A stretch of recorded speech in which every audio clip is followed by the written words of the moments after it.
Hi everyone, my name is Rishad. Today is the 5th of January 2025. I need to get used to saying that.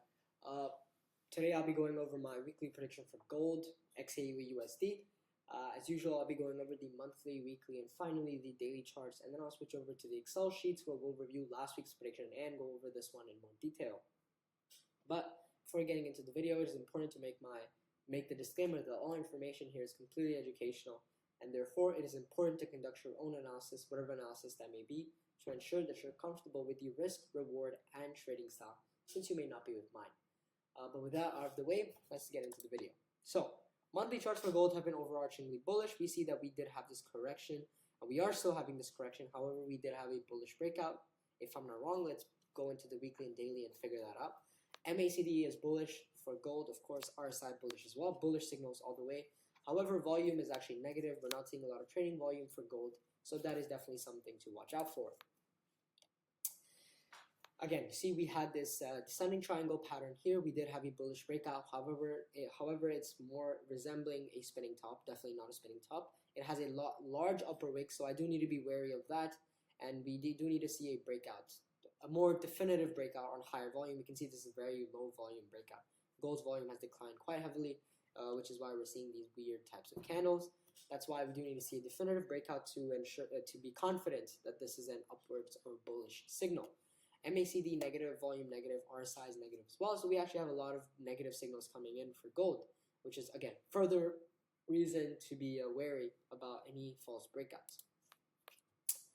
Finally, daily charts, we can see this descending triangle in more detail. To be fair, we could argue that this is a broadening pattern or even a symmetrical triangle. You could even model it like this.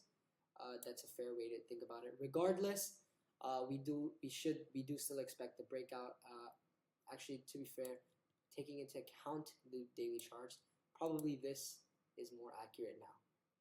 We can see that if we actually take into account this breakout here, or even this one here, yeah, that's probably a more accurate representation of the thing that we're seeing, more like a symmetrical triangle pattern. Again, we do need a strong breakout to be sure that this is upward. Regardless, if it does break down, we do have another moving resistance there, support there as well. MACD has given us a bullish signal, so that's good. It's crossed over. Volume is declining very heavily for gold. We can see here clearly we do need some strong volume on the breakout to be sure, well, to have more confidence as to where this is going. Again, RSI giving us quite a bearish signal here as well. This week, again, we'll buy when it crosses 2668.48. So that, if I'm not wrong, it's around here. Yeah, 2668, around this mark here.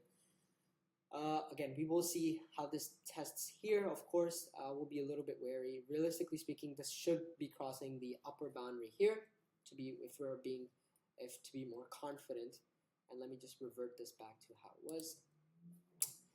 And then we'll sell gold when it falls below 2,605 with a trailing stop loss, with a target of 2%, trailing stop loss of 1%. If neither are hit, then we will close on Friday. The weekly and monthly trend are up for gold. That's all for this video. Thank you for watching. Enjoy, and I will see you in the next video.